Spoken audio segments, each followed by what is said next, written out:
moi je m'appelle Tom Goer, je suis étudiant en bachelor deuxième année de cinéma à l'ESIS. Et donc j'ai fait mon stage de deuxième année pour le Festival du cinéma latino-américain de Paris avec donc Carlos.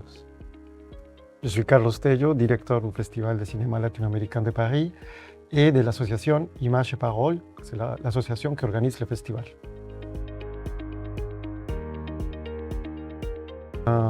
Alors, j'ai une formation en littérature comparée, je suis docteur en littérature comparée. Mais depuis de nombreuses années, j'ai commencé à travailler dans le cinéma. Au début avec un ciné-club qui existe encore, qui a été fondé en 2018. C'est à peu près une fois par mois, il y a une séance de cinéma mondial qui est accompagnée et qui est suivie toujours d'une discussion avec le public. Et à partir de 2022, j'ai eu l'idée, surtout j'ai fait le constat qu'il n'y avait pas un festival de cinéma latino-américain à Paris, qu'il n'y avait même pas eu historiquement un tel festival. Donc j'ai commencé à travailler pour le créer. Et en 2023, la première édition a été faite. Alors le festival, c'est donc le premier et le seul festival de cinéma latino-américain dans la capitale, à Paris. Et la vocation, c'est de sélectionner très peu de films, mais des films d'une très grande qualité artistique, esthétique, au-delà des sujets politiques ou des sujets, disons, d'actualité contemporaine, d'inviter les cinéastes pour qu'ils puissent rencontrer le public à Paris et bien sûr de créer un moment d'échange entre les artistes et les créateurs en Amérique latine et le public parisien, qui est un public très cinéphile, car bon, je l'ai dit assez souvent, je considère que Paris est la capitale mondiale du cinéma. D'une certaine manière, le festival commence en septembre. Et c'est là qu'il y a un appel à films lancé, un appel à films qui dure assez longtemps, 4 mois à peu près, jusqu'à janvier donc. Et vers la fin janvier, la sélection est faite. Cette année, par exemple, pour la 4e édition, on était considéré plus de 600 films pour en arriver à un choix de 16 films. 8 courts-métrages, 8 longs-métrages en compétition. Une fois que la sélection est faite, on commence à constituer l'équipe. Et c'est là que Tom est arrivé cette année. Donc on commence à voir quelles personnes vont travailler pendant 2 ou 3 mois pour que le festival puisse exister. Donc à partir de ce moment-là, on commence à inviter les cinéastes pour qu'ils soient présents et à organiser toute la partie logistique qui est bien sûr fondamentale pour la tenue du festival qui se tient à peu près la première ou deuxième semaine d'avril de chaque année. J'ai eu plusieurs missions. Je veux dire, la première, c'était donc de participer aux réunions de l'équipe pour discuter de l'avancée du festival, à quel degré on avait avancé telle ou telle mission, pouvoir aussi rencontrer les autres membres de l'équipe. Ensuite, je sais que j'ai dû une ou deux fois corriger, en tout cas relire les brochures du festival, voir s'il y avait des erreurs au niveau des dates, au niveau des synopsis des films. Ensuite, ce qui a constitué le plus gros de mon travail, ça a été de créer des codes distributeurs pour les films. Donc il fallait envoyer des mails au CNC avec toutes les informations nécessaires pour chaque film, pour pouvoir avoir en fait l'autorisation, un visa pour pouvoir le projeter. Et une fois cette tâche faite, j'ai pu créer des fiches Allociné pour chaque film, ce qui a permis de référencer les séances qui étaient prévues pour le festival. Et j'ai aussi un petit peu essayé de faire de la communication au sein de l'ESIS, en collant des affiches, en organisant une présentation du festival avant une conférence pour que les élèves de l'école puissent être au courant de l'existence du festival. Alors aussi, justement, alors ça faisait pas partie de mon stage, mais c'était une sorte de bonus, mais un bonus assez conséquent parce qu'effectivement, je faisais partie du jury étudiant du Festival CLAP. Donc il y a 3 prix, le Grand CLAP, le CLAP des courts-métrages et le CLAP des universités. Et donc j'étais juré pour le CLAP des universités. Donc on était 6 ou 7 de plusieurs universités de Paris. Donc pendant la semaine du festival, tous les soirs, on a vu les longs métrages.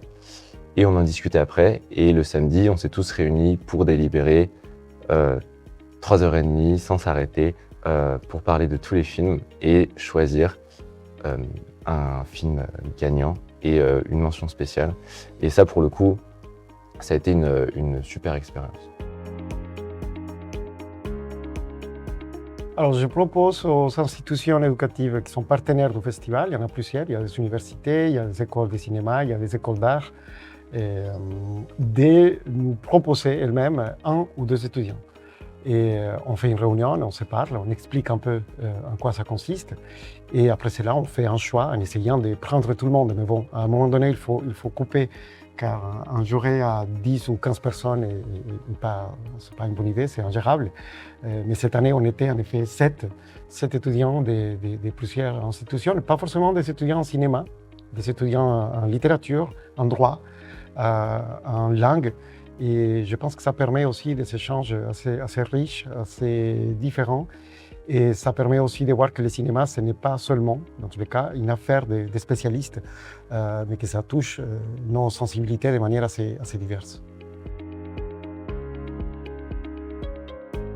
Alors, pour ma part, justement, c'est ce samedi soir où, après avoir vu tous les longs métrages, on s'est réunis, voilà, tous les 7 jurés autour d'une table, autour d'un verre, pour parler donc des films. Et pendant 3h30, on n'a fait que parler de cinéma.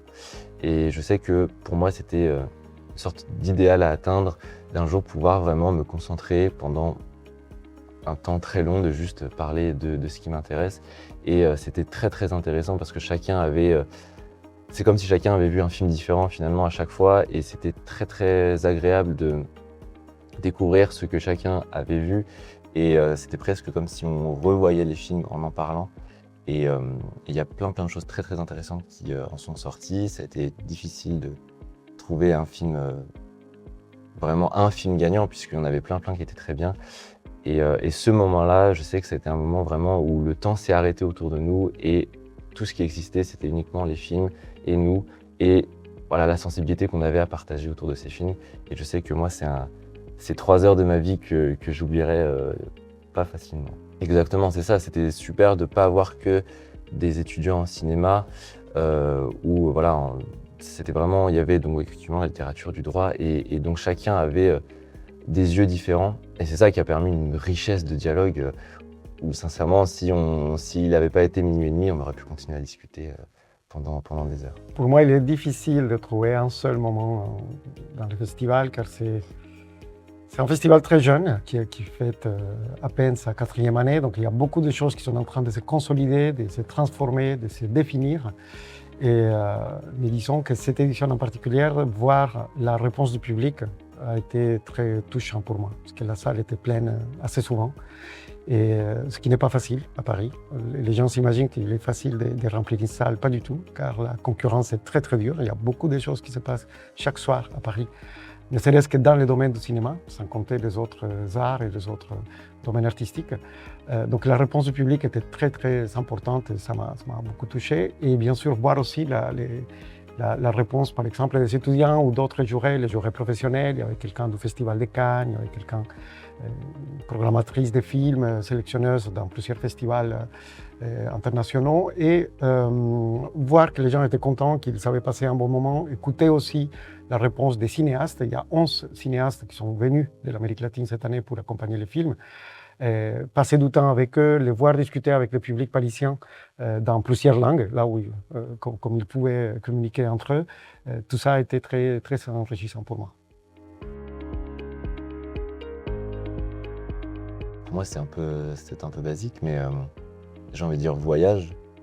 Parce que c'est vrai que sans quitter la salle de cinéma, moi je me suis retrouvé dans tous les pays d'Amérique latine. Donc, et le fait d'en discuter, pareil, ça fait voyager. Donc, alors, je vais dire un mot qui rime un peu, partage, peut-être. Pour ce que je viens de décrire, le fait de partager avec des cinéastes, de partager avec le public, de partager avec des étudiants, que les étudiants puissent rencontrer également les jurés, les professionnels, des producteurs, des journalistes, et qu'on soit tous réunis autour de l'art autour du cinéma. Ça, je pense que c'est l'essence du projet. Alors déjà, les études d'Alésis m'ont permis de participer au festival, puisque donc c'est toi qui avais sollicité l'école pour trouver justement des stagiaires. Donc, le fait d'être là m'a permis d'y participer. Et pour ce qui est du stage en lui-même, de mes missions, je ne sais pas si mes études à l'ESIS m'ont réellement servi, puisque c'était des missions qui étaient complètement nouvelles.